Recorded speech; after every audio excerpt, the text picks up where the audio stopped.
नमस्कार।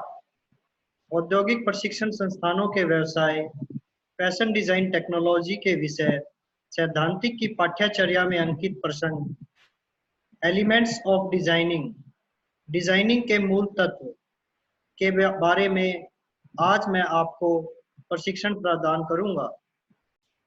आज के प्रसंग में हम जानेंगे डिजाइनिंग के मूल तत्व, एलिमेंट्स ऑफ डिजाइनिंग। डिजाइनिंग के मूल तत्व यानी जो डिजाइन बनाने के लिए सबसे जरूरी तथा बेसिक एलिमेंट्स हैं, उनके बारे में आज हम चर्चा करेंगे। इस पाठ्य चर्चा में हम पता करेंगे डिजाइनिंग की परिभाषा क्या है, डिजाइन बनाने की प्रक्रिया क्या है, डिजाइनिंग के मूल तत्व क्या है और डिजाइनिंग के मूल तत्वों का प्रयोग कैसे किया जाता है। इसके बारे में हम आज विस्तार से चर्चा करेंगे। सबसे पहले हम जानेंगे कि डिजाइन क्या है। डिजाइन यानी कि कोई आइडिया, जो हमारे दिमाग में कोई भी आइडिया आता है उसे हम किस प्रकार पेपर पर या किसी भी माध्यम द्वारा दूसरों तक प्रेजेंट करते हैं, तो वो एक आइडिया जो है डिजाइन, एक आइडिया या विचार जो है डिजाइन का रूप ले लेता है। तो डिजाइन की परिभाषा है कोई भी विचार जो हमारे दिमाग में आता है तथा जिसको हम किसी भी माध्यम द्वारा दूसरों के सामने प्रकट करते हैं, उसे डिजाइन कहते हैं। तो डिजाइन की डेफिनेशन है representation of an idea through a particular medium is known as design. जैसे ही दिमाग में कोई आइडिया आया, उसको हमने प्रोसेस में डालकर और उससे अपनी क्रिएटिविटी के यूज करते हुए उसमें क्या क्या बदलाव किए और उससे एक डिजाइन कैसे क्रिएट किया, तो वो एक डिजाइन की परिभाषा बन जाती है। अब हम बात करते हैं डिजाइन बनाने की प्रक्रिया, process of creation of design. जैसे ही हमारे दिमाग में कोई आइडिया आया, अब आइडिया कहाँ से आएगा? कहीं ना कहीं से हमें इंस्पायरेशन या इंस्पिरेशन मिलेगी, क्या कहीं ना कहीं से हम इंस्पायर होंगे, तो उसका मतलब कहीं ना कहीं से हमें कोई प्रेरणा मिलेगी। प्रेरणा मिलने के बाद हम उसका विजन करेंगे, उसके ऊपर विचार करेंगे तथा उसके लिए दूरदृष्टि रखेंगे। और जैसे ही हम उसके बारे में विचार करना शुरू करेंगे, तो हम थिंकिंग, उसके बारे में गहराई से सोचेंगे। किसी भी आइडिया या किसी भी विचार या किसी भी प्रेरणा के बारे में जब हम गहराई से सोचेंगे, तो हमारे दिमाग में एक आइडिया क्रिएट होगा। और जब उस आइडिया के लिए जब गहराई से सोचने के बाद सभी जो उसके बारे में उसके एस्पेक्ट या उसके मतलब अलग अलग जो प्रकरण है उनके बारे में सोचने के बाद दिमाग में उन सब चीजों का समन्वय, मतलब दिमाग में सारा डाटा कलेक्ट करेंगे और दिमाग में एक इमेजनरी इमेज, मतलब एक इमेजनरी डिजाइन बनाएंगे जो हमें पेपर पर उकेरना है, या फिर हमें साड़ी पर या किसी भी वस्त्र पर या किसी सॉफ्ट कॉपी में कंप्यूटर पर हमें एक डिजाइन बनाना है। उसको पहले हम माइंड में उसकी एक प्रोसेस बनाएंगे या उसके एक इमेजनरी इमेज बनाएंगे और उसको फिर विचार को डिजाइन में परिवर्तित करना। लास्ट में क्या होगा? Design creation. देखिए जैसे कि चित्र में दिखाया गया है, इंस्पिरेशन, कहीं से इंस्पायर होंगे, उसके बाद रिसर्च करेंगे, उसके ऊपर खोज करेंगे, विजन एंड आइडिया, उसके ऊपर उसका विजन देखेंगे, उसके बाद थिंकिंग करेंगे, उसके बाद ब्रेनस्टॉर्म, मतलब दिमाग में उस चीज को अच्छे से बैठाएंगे तथा उसके बारे में अलग अलग प्रकार के जो एस्पेक्ट है उनके बारे में सोचेंगे और फिर एक डिजाइन को हम क्रिएट करेंगे। तो ये एक डिजाइन बनाने की प्रक्रिया होगी। अब हम बात कर लेते हैं डिजाइनिंग के मूल तत्व। डिजाइनिंग के मूल तत्व क्या क्या है? तो डिजाइनिंग के मूल तत्व, the elements of design. Designing के सामान्यतः point, line, shape, form, texture, colour, value, space, ये कुछ डिजाइनिंग के मूल तत्व, मतलब जो मूलभूत डिजाइन बनाने के लिए आवश्यक है वो है। जैसे एक इंग्लिश अल्फाबेट्स जो है वो एक वर्ड बनाने के लिए उसके मूलभूत एलिमेंट्स होते हैं। एक घर बनाने के लिए जैसे ईंट जो है, एक घर के लिए सबसे मूलभूत आवश्यकता है ईंट की। ईंट से दीवारें बनाएंगे, दीवार से हम कमरे बनाएंगे, कमरों से घर। उसी प्रकार किसी भी डिजाइन को स्टार्टिंग से बनाने के लिए एलिमेंट्स ऑफ डिजाइनिंग, मतलब एलिमेंट्स ऑफ डिजाइन मतलब डिजाइनिंग के मूल तत्वों की आवश्यकता होती है। आइए अब जानते हैं डिजाइनिंग के मूल तत्व क्या है। किसी भी नमूने अथवा डिजाइन को बनाने हेतु मुख्यतः 5 मूल तत्व माने जाते हैं। सबसे पहले स्पेस, फिर रेखाएं, फिर आकार प्रकार, फिर रंग, कलर एंड वैल्यू। कलर के साथ इसमें वैल्यू भी अटैच है, को अटैच कर दिया है। बुनावट यानी टेक्सचर। तो इनके बारे में आज हम विस्तार से चर्चा करते हैं। सबसे पहले हम जानते हैं डिजाइनिंग का सबसे पहला एलिमेंट है स्पेस। स्पेस यानी कि वो जगह जहां पर हमें डिजाइन करना है, वो जगह भी हमें पता होनी चाहिए जहाँ पे हमें डिजाइन करना है, और साथ साथ उस जगह का भी पता होना चाहिए जहाँ पे हमें डिजाइनिंग नहीं करनी है।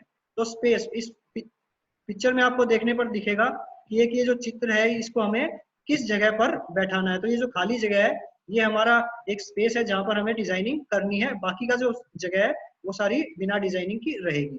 तो स्थान, डिजाइनिंग करने का स्थान की आवश्यकता देखनी होती है, जहां पर हमें डिजाइन बनाना होता है, उसको बोलते हैं हम स्पेस। स्पेस भी दो प्रकार के होते हैं। स्पेस दो प्रकार का होता है, positive space, negative space. Positive space वो जहां पे हमें डिजाइनिंग करनी होती है, नेगेटिव स्पेस वो होता है जहां पे हमें डिजाइनिंग नहीं करनी होती है। तो देखिए, पॉजिटिव स्पेस ड्रेस के जिस स्थान पर अधिक ध्यान दिया जाता है उसे पॉजिटिव स्पेस कहते हैं। जिस स्थान पर ड्रेस के अधिक ध्यान दिया जाए, जहां पर डिजाइनिंग अधिक की जाए, उस स्थान को क्या कहेंगे हम? Positive space. नेगेटिव स्पेस, अब नेगेटिव स्पेस क्या होता है? नेगेटिव स्पेस ड्रेस में वह जगह जहां ध्यान कम या नहीं के बराबर दिया जाता है। जिस जगह पर डिजाइनिंग की आवश्यकता नहीं होती तथा जिस जगह में ड्रेस पर जो है डिजाइनिंग नहीं की जाती, उसको क्या बोलते हैं? Negative space. हम डिजाइन को सजाने के लिए उन स्थानों को अवॉइड कर देते हैं। जिन स्थानों को अवॉइड कर दिया जाता है वो नेगेटिव स्पेस, जिन स्थानों को सेलेक्ट कर लिया जाता है वो होता है पॉजिटिव स्पेस। चित्र में आप देखिए, जो ब्लैक कलर की एक चेयर है, जहां जहां से ब्लैक है वो सारा इसका पॉजिटिव स्पेस है, क्योंकि वहां पे हमने डिजाइनिंग की है। उसके चित्र चेयर के आर्म बनाए हैं, चेयर की लेग्स हैं, चेयर की सीट है। नेगेटिव स्पेस, जो व्हाइट स्पेस बचा हुआ है, जो खाली जगह बची हुई है चित्र में, वो क्या है? नेगेटिव स्पेस, जहां पे हमने किसी भी प्रकार की कोई भी डिजाइनिंग नहीं की है। तो ये डिफरेंस होता है पॉजिटिव स्पेस और एक नेगेटिव स्पेस में। स्पेस यानी स्थान के बाद हम बात कर लेते हैं डिजाइनिंग के दूसरे मूल तत्व, रेखाओं के बारे में। रेखाएं, जो भी छोटी बड़ी रेखाएं हम खींचते हैं, उसके लिए दो बिंदुओं की आवश्यकता पड़ती है।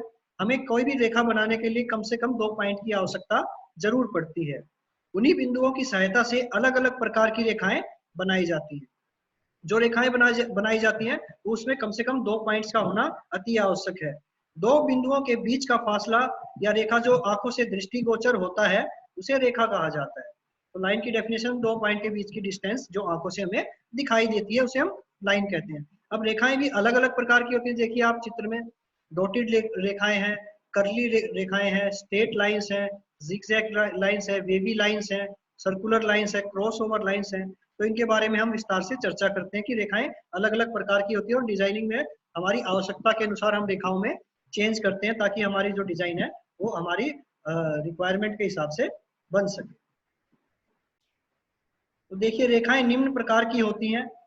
ये कुछ रेखाओं के नाम दिए हुए हैं यहाँ पे। डॉटेड रेखाएं, टूटी फूटी रेखाएं, खड़ी रेखाएं, वर्टिकल लाइन, आड़ी रेखाएं, हॉरिजॉन्टल लाइन, गोलाई की रेखाएं, कर्व लाइन, टेढ़ी मेढ़ी रेखाएं, जिगजैग लाइन, लंबवत रेखाएं, परपेंडिकुलर लाइन, क्रॉस ओवर रेखाएं, पूर्ण गोलाई की रेखाएं, ब्रैकेट लाइन, स्पाइरल लाइन, पतली रेखाएं, मोटी रेखाएं, बुनावट में रेखाएं, तिरछी हल्की रेखाएं, गोलाई की रेखाएं। चित्र में देखिए आप, हॉरिजॉन्टल लाइन यानी कि आड़ी रेखाएं, वर्टिकल लाइन यानी सीधी रेखाएं, खड़ी रेखाएं, डायगोनल यानी तिरछी, पैरेलल यानी समानांतर, परपेंडिकुलर यानी दो रेखाओं के बीच में जब 90 डिग्री का कोण हो, इंटरसेक्टिंग आपस में काटती हुई रेखाएं। इसके बाद हम बात करते हैं रेखाओं के टाइप्स के बारे में। इसमें देखिए चित्र में आपको आसानी से स्पष्ट होगा कि रेखाओं के कितने टाइप्स हैं। तो इन रेखाओं के बारे में हम जानते हैं। वर्टिकल रेखाएं, देखिए खड़ी रेखाएं हैं, ये सीधी रेखाएं हैं। हॉरिजॉन्टल रेखाएं देखेंगे आप, आड़ी रेखाएं। डायगोनल लाइंस देखिए आप, डायगोनल लाइन होती है तिरछी रेखाएं। कर्व लाइन, जिनमें कुछ गोलाई होती है, वो रेखाएं देखिए ऐसी बनती हैं। स्पाइरल लाइंस यानी कुंडलाकार लाइंस, ऐसी दिखती हैं कुंडलाकार लाइन, सांप की कुंडली के जैसे। वेवी लाइन, जैसे किसी की लय हो, तो किसी चीज में लयबद्ध तरीके से बनाया गया हो। क्लाउड लाइन, बादलों की तरह दिखती है क्लाउड लाइंस। जिगजैग लाइन, ऊंची नीची आड़ी टेढ़ी जो लाइनें हैं उनको हम जिगजैग लाइन बोलते हैं। कैस्टल लाइन, जिसमें बीच में रुकावट जैसा कुछ लगता है हमें, ऊपर उतार चढ़ाव जिसमें आता है, वो होती है castle line. Step up and step down, सीढ़ियों की तरह, एक सीढ़ी अप एंड एक सीढ़ी डाउन, ऐसा डिजाइन बनता है, इसको स्टेप अप स्टेप डाउन बोलते हैं। शार्क लाइंस, शार्क लाइन जो शार्क के ऊपर का पार्ट होता है जो समुद्र में दिखता है हमें, उसकी तरह ही ये लाइंस होती हैं, इसको बोलते हैं शार्क लाइन। उसके बाद है माउंटेन, जो हमें पर्वतों की तरह जो लाइंस दिखती हैं उनको बोलते हैं माउंटेन लाइन। जैगर, जैगर्ड लाइन जो है, शार्प एजिज होते हैं जो उनके किनारे जो है बहुत ही नुकीले होते हैं, तो उसको जैग्ड लाइन बोलते हैं, जो नुकीले पर्वतों को दर्शाती है। वॉक अराउंड, वॉक अराउंड का मतलब है जिसमें थोड़ी दूरी के बाद लाइन को जो है सर्कुलर लाइन दे दिया जाए, बार बार सर्कल के साथ, उसकी गोलाई के साथ, walk around. Dash and dotted, जो डैश डैश लगाकर हम लाइन बनाते हैं खाली स्थान के लिए, या डॉट्स लगाकर हम खाली स्थान वगैरह के लिए जो लाइन बनाते हैं उनको बोलते हैं dash and dotted. Loop and loop, जिसमें कुछ लच्छेदार लाइनें होती हैं, जिसमें लूप्स वगैरह बनाए जाते हैं, इनको बोलते हैं लूप एंड लूप लाइंस। तो ये अलग अलग प्रकार की कुछ लाइंस हैं जो आप देखिए, और इसके अलावा भी कुछ लाइंस होती हैं जिनके बारे में आप देख सकते हैं। अब हम बात कर लेते हैं एलिमेंट्स ऑफ डिजाइनिंग के तीसरे मूल तत्व यानी आकार और प्रकार की, शेप्स एंड फॉर्म्स। आकार प्रकार डिजाइन बनाना किसी भी प्रकार से अलग नहीं हो सकता। डिजाइन को बनाने हेतु चकोर, त्रिकोण या आयताकार अथवा गोलाई किसी ना किसी आकार का सहारा लेना पड़ता है। मतलब कहने का ये है कि कोई भी डिजाइन अगर बनेगा तो उसके अंदर कोई ना कोई आकृति या आकार या प्रकार जरूर होगा। आकार या प्रकार के बिना कोई भी डिजाइन संपूर्ण नहीं हो सकता है। अब ये आकार और प्रकार किसी भी तरह के हो सकते हैं। सर्कल हो सकता है, अंडाकार हो सकता है, त्रिभुज हो सकता है, स्क्वायर हो सकता है, इस प्रकार डायमंड हो सकता है। इस प्रकार अलग अलग प्रकार के आकार और प्रकार हो सकते हैं। बिना आकार या प्रकार के डिजाइन का कोई सार नहीं होता। जैसे आप अब देखेंगे आकार और प्रकार भी दो तरह के होते हैं, शेप्स एंड फॉर्म्स। शेप्स जो है 2D यानी 2 डायमेंशनल होती है, फॉर्म्स जो है 3D होती है यानी 3 डायमेंशनल होती है। इसके बारे आकार एंड प्रकार, शेप्स एंड फॉर्म्स। आकार प्रकार भी दो प्रकार के होते हैं, 2D यानी 2 दिशाओं वाले, 3D यानी 3 दिशाओं वाले। तो 2D में क्या आता है, 2 डायमेंशनल अर्थात 2 दिशाओं वाले लंबाई चौड़ाई मानक का इस्तेमाल किया जाता है। 2 दिशाओं वाले जो शेप्स होते हैं उनमें लंबाई और चौड़ाई मानकों का इस्तेमाल किया जाता है, जबकि 3 दिशाओं वाले यानी 3D के अंदर 3 मानक अर्थात 3 दिशाओं का लंबाई चौड़ाई और ऊंचाई का इस्तेमाल किया जाता है। शेप्स के अंदर शेप्स हैव 2 डायमेंशंस। शेप जो है वो 2 डायमेंशन यानी 2 दिशाएं होती हैं, हाइट और विड्थ, लंबाई तथा चौड़ाई। जबकि फॉर्म एग्जिस्ट इन 3 डायमेंशनल, जबकि फॉर्म के अंदर 3 डायमेंशन होती है, हाइट, विड्थ और डेप्थ, गहराई या ऊंचाई। उसकी लंबाई चौड़ाई गहराई और ऊंचाई में से एक।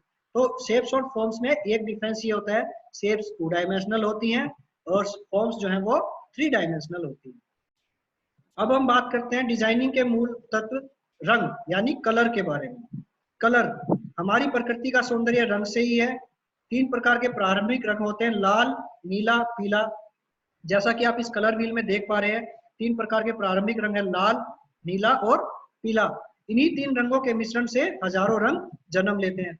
इन्हीं 3 बेसिक कलर से या प्राइमरी कलर से बाकी के कलर्स बनाए जाते हैं। इन रंगों की शोभा को व्यक्ति अपनी आंखों से महसूस करता है। कोई भी व्यक्ति जब कोई भी वस्त्र खरीदता है तो सबसे पहले उसकी नजर उसके कलर पर जाती है। तो कलर डिजाइनिंग का एक बहुत ही मूल और महत्वपूर्ण तत्व है जिसके बारे में हमें पूर्ण रूप से ज्ञान होना चाहिए। उनको अपने वस्त्रों में सजाने का उपक्रम करता है और रंगों की सहायता से ही वस्त्रों को सजाया भी जाता है। आरंभिक रंगों के मिश्रित रंगों का निर्माण होता है। आरंभिक रंगों से ही, प्राइमरी कलर से ही सेकेंडरी कलर बनते हैं। जब 2 प्राइमरी कलर को मिलाया जाता है तो एक सेकेंडरी कलर तैयार होता है जिसे हम मिश्रित रंग भी कहते हैं।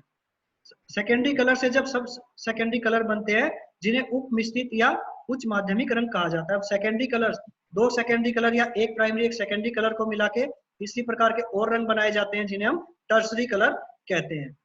तो आइए इनके बारे में विस्तार से जानते हैं, रंग कैसे बनते हैं और किस किस प्रकार से इनका यूज किया जाता है। सबसे पहले जानते हैं आरंभिक रंग। जैसा कि पहले वाले हमने बताया, लाल, नीला और पीला 3 आरंभिक कलर है। इनकी सहायता से हम सेकेंडरी कलर बनाते हैं दूसरे तरह के। उसके बाद हम सेकेंडरी कलर से टर्सरी कलर बनाते हैं। तो लाल, नीला और पीला हमारे प्रारंभिक रंग है। प्रारंभिक रंग के मिश्रण से ही हम सेकेंडरी कलर यानी मिश्रित रंग बनाते हैं। जो लाल जमा नीला क्या बनाता है, बैंगनी। लाल जमा पीला क्या बनाता है, संतरी। नीला जमा पीला क्या बनाता है, हरा। चित्र में देखिए 2 प्राइमरी कलर, रेड और येलो के मिलने से ऑरेंज एक सेकेंडरी कलर तैयार हुआ। येलो और ब्लू के मिलने से ग्रीन कलर यानी हरा रंग तैयार हुआ। ब्लू और रेड के मिलने से वॉयलेट यानी बैंगनी कलर एक सेकेंडरी कलर तैयार हुए। उप मिश्रित रंग, अब उप मिश्रित रंग क्या होते हैं, सेकेंडरी कलर और प्राइमरी कलर को मिलाने से जो बनते हैं उन्हें हम उप मिश्रित कलर कहते हैं। लाल जमा संतरी, लालपन सहित संतरी। इस प्रकार हर एक में एक पन आ जाता है। जो कलर कम होता है, प्राइमरी कलर और सेकेंडरी कलर का मिश्रण होता है जो जिसमें प्राइमरी कलर का पन आ जाता है। जैसे आप चित्र में देखिए, लाल जमा बैंगनी, लाल और बैंगनी को मिलाने से क्या बनता है, लाल जमा बैंगनी से रेड वॉयलेट यानी कि रेडिश वॉयलेट कलर बनता है। तो देखिए ऑरेंज एक सेकेंडरी कलर, उसके अंदर हमने प्राइमरी कलर चित्र में देखने पर हमें दिख रहा है।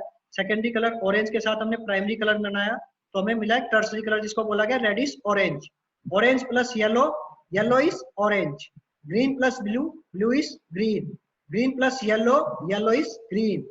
Violet plus red, red is violet.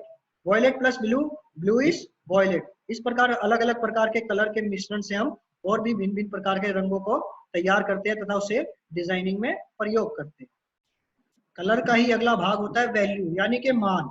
जब कलर का मान घटाना या बढ़ाना होता है, मतलब जब कलर को डार्क या लाइट करना होता है तो उसके अंदर हम व्हाइट या ब्लैक कलर का एडिशन करते हैं, जिससे उस कलर का जो है या उस रंग का जो है मान घटाया हुआ बढ़ाया जाता है, और इस मान को घटाने बढ़ाने से एक शेड तैयार होती है अलग अलग प्रकार की, जिसे हम शेड कार्ड बोलते हैं। तो इसके बारे में जानते हैं, वैल्यू या मान क्या होता है। रंग में सफेद या काला रंग मिलाकर रंग का मान घटाया या बढ़ाया जा सकता है। एक ही रंग के काले रंग तथा सफेद रंग मिलाने से एक श्रेणीबद्ध पैमाना अर्थात शेड कार्ड तैयार होता है। चित्र में आप देखिए शेड कार्ड का मतलब क्या होता है। जैसे ब्लैक कलर के अंदर हमने व्हाइट ऐड करते रहे तो एक हमें ग्रे स्केल, ग्रे की शेड्स मिलती गई और लास्ट तक व्हाइट हो गया। तो इसका मतलब क्या है कि मतलब एक ही कलर के अलग अलग शेड्स प्राप्त करना, उसकी वैल्यू को घटा या बढ़ाकर कर सकते हैं। जैसे ऑरेंज कलर में अगर ब्लैक कलर का एडिशन कर दिया तो डार्क ऑरेंज होता गया, और ऑरेंज कलर के अंदर अगर व्हाइट मिलाते गए तो वो लाइट ऑरेंज होता गया। इसी प्रकार वॉयलेट के अंदर अगर डार्क कलर मिलाते गए, डार्क मतलब कहने का मतलब ब्लैक कलर का एडिशन करते गए तो डार्क वॉयलेट की तरफ गया, और इसी प्रकार व्हाइट मिलाए गए तो वो लाइट वॉयलेट की तरफ गया। तो एक ये शेड कार्ड होते हैं जो अलग अलग कलर मैचिंग या कलर के लिए इस्तेमाल किए जाते हैं। कलर का मान यानी वैल्यू उसमें एक मेन रोल होता है। बुनावट यानी कि टेक्सचर, एलिमेंट्स ऑफ डिजाइनिंग में बुनावट टेक्सचर जो है काफी अहम रोल अदा करता है, क्योंकि बुनावट यानी कि उसके देखने से या उसको छूने से जो हमें महसूस होता है, वस्त्र को देखने या छूने से जो उसकी फील होती है, feel of the cloth is known as texture. कपड़े की बुनावट का मतलब होता है उसको छूकर या देखकर महसूस करना। वस्त्र अपनी इच्छा अनुसार व आवश्यकता अनुसार कोई भी डिजाइन, कढ़ाई या पेंटिंग द्वारा बनाने का काम बुनावट है। वस्त्र पर अपनी इच्छा अनुसार कोई भी हम कढ़ाई बुनाई जो करते हैं या फिर पेंटिंग करते हैं, जो भी हम उसके ऊपर फील देते हैं, टेक्सचर देते हैं, उसको हम बुनावट कहते हैं। यह कार्य फैब्रिक की बुनाई में भी आ सकता है। बुनावट जो है जब कपड़ा बुना जाता है तब भी हम कर सकते हैं। बुनावट में हम स्मूथ है, कपड़े को स्मूथ बना सकते हैं, कपड़े को जितना हार्ड चाहे उतना हार्ड बना सकते हैं। कपड़े के अंदर कोई अगर फील देनी है हमें, उसके अंदर शाइनिंग देनी है, तो वो भी हम बुनावट के अंदर दे सकते हैं। बाजार में जो भी फैब्रिक खरीदने के लिए जाते हैं तो मुख्य फैब्रिक कैसे खरीदते समय अपनी पसंद नापसंद मुख्य पार्ट जो निभाते हैं वह एलिमेंट्स ऑफ डिजाइन में बुनावट अर्थात टेक्सचर होता है। मतलब कहने का ये है, जब भी हम मार्केट में कोई भी कपड़ा खरीदने जाते हैं तो हम अपने दिमाग में उसको कपड़े को छू कर देखते हैं और हमें महसूस होता है कि ये कपड़ा हार्ड है, ये कपड़ा सॉफ्ट है, इस कपड़े में शाइनिंग ज्यादा है, इस कपड़े का फील जो थोड़ा है रिंकल टाइप का है, इस कपड़े के अंदर सलवटे ज्यादा है, इस कपड़े की सतह जो है नुकीली या चुभन वाली है। तो अलग अलग प्रकार के टेक्सचर होते हैं कपड़े के, जो बुनावट या जो फील होती है, अब इसको डिजाइनिंग में प्रयोग किया जाता है। जैसे स्मूथ टेक्सचर दिखाने के लिए हम क्या करते हैं, स्मूथनेस का कोई एग्जांपल लेते हैं, जैसे एप्पल है, या फिर उसके साथ कोई ऐसी चीज जो बिल्कुल स्मूथ यानी कि सॉफ्ट हो। रफ, हार्ड टेक्सचर होता है। हार्ड टेक्सचर जैसे पेड़ की छाल होती है वैसा ही टेक्सचर रफ टेक्सचर होता है। हार्ड, हार्ड का मतलब काफी खुरदरा या काफी हार्ड सख्त जिसको में हो। सॉफ्ट, सॉफ्ट टेक्सचर मतलब रुई के जैसे टेक्सचर होते हैं, रुई की जैसे बुनावट। वूवन, कपड़े की बुनाई के जैसा टेक्सचर अगर दिखाना हो कपड़े में। बम्पी या लिम्पी, कुछ उतार चढ़ाव वाला टेक्सचर दिखाना हो, या फिर जिसमें कभी सॉफ्ट कभी हार्ड की फील आए, ऐसा दिखाना हो। जेग्ड या इरेगुलर स्पाइक्स यानी चुभने वाला टेक्सचर दिखना हो तो उसको बोलते हैं जेग्ड। रिजिड, बिल्कुल सख्त, बिल्कुल हार्ड टेक्सचर दिखाना होती है, मतलब ये ना ही इस कपड़े को मोड़ा जा सकता है, तो वो क्या होगा आपका रिजिड टेक्सचर होगा। तो बुनावट का मतलब क्या हुआ, कपड़े की सतह का त्वचा पर या आंखों में अलग अलग प्रकार से महसूस होना कपड़े का टेक्सचर कहलाता है। Feel of the fabric through eye और skin is known as fabric texture. अलग अलग प्रकार के टेक्सचर इन चित्रों में दिखाए गए हैं, जैसे स्नेल्स का, लीव्स का, पॉपकॉर्न का आदि, लीव्स का, इन सब के जो है अलग अलग प्रकार के टेक्सचर्स इसके अंदर दिखाए गए हैं। अब बात करते हैं रफ टेक्सचर, कुछ एग्जांपल रफ टेक्सचर मतलब जो खुरदरे टेक्सचर है उनके दिए गए, जैसे लिजर्ड स्किन, छिपकली की जो स्किन होती है वो भी रफ होती है। रॉक, चट्टाने रफ होती हैं। एवोकेडो, एवोकेडो एक फ्रूट है जिसकी जो सतह है वो रफ होती है। वो एक दीवार जो है वो भी खुरदरी सी हमें दिखती है। स्नेल एक समुद्री प्राणी जिसकी सतह जो वो भी हमें खुरदरी दिखती है। एलिफेंट स्किन, एक हाथी की सतह भी खुरदरी होती है। बार्क यानी कि एक छाल, पेड़ की छाल भी खुरदरी दिखती है। इसी प्रकार कुछ स्मूथ टेक्सचर के एग्जांपल हैं स्टोन्स, जो हम नग वगैरह, नगीने वगैरह जो होते हैं वो अधिकतर सॉफ्ट होते हैं, स्मूथ होते हैं। डॉल्फिन स्किन, डॉल्फिन जो एक समुद्री जीव है उसकी भी स्किन जो है वो काफी स्मूथ होती है। सिल्क, सिल्क का कपड़ा भी हमेशा स्मूथ होता है। विंडो ग्लास, खिड़की के जो ग्लास होते हैं वो भी स्मूथ होते हैं।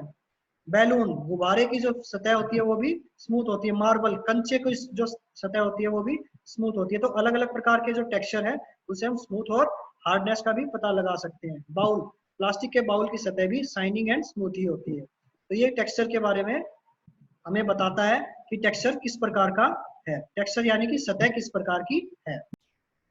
आज के प्रश्न में हमने निम्न बातों का अध्ययन किया, जिनमें मुख्य है स्थान के बारे में जाना, रेखाओं के बारे में जाना, शेप्स और फॉर्म्स के बारे में जाना, रंगों के बारे में जाना, रंग की वैल्यू के बारे में जाना और बुनावट यानी कि टेक्सचर के बारे में आज हमने विस्तार से जाना। तो ये सभी जो है डिजाइनिंग के मूल तत्व हैं जो डिजाइनिंग में सहायता प्रदान करते हैं। तो आइए संक्षेप में आज जान लेते हैं कि आज हमने प्रसंग में क्या क्या चीजों को सीखा है। तो सबसे पहले हमने जाना डिजाइन क्या होता है। कोई भी विचार जो हमारे दिमाग में आता है उसे हम डिजाइन कहते हैं, और उस विचार को जो है हम कपड़े पर या किसी भी चीज पर प्रेजेंट करते हैं तो वो डिजाइन का रूप ले लेता है। उसके बाद हमने जाना डिजाइन की प्रोसेस क्या है, डिजाइन बनाने की प्रक्रिया के बारे में संक्षेप में जाना। उसके बाद डिजाइनिंग के मूल तत्व के बारे में हमने जाना। डिजाइनिंग के मूल तत्व स्पेस, लाइंस, आकार प्रकार, कलर, वैल्यू, टेक्सचर आदि के बारे में जाना। उसके बाद स्पेस के बारे में जाना कि हमें स्पेस क्या होता है, स्थान क्या होता है जहाँ पे हमें डिजाइन बनाना होता है। पॉजिटिव स्पेस और नेगेटिव स्पेस क्या होते हैं, इसके बारे में आज हमने जानकारी प्राप्त की। रेखाएं, अलग अलग प्रकार की रेखाएं क्या होती हैं और उनके इस्तेमाल क्या क्या होते हैं उनके बारे में हमने विस्तार से जाना।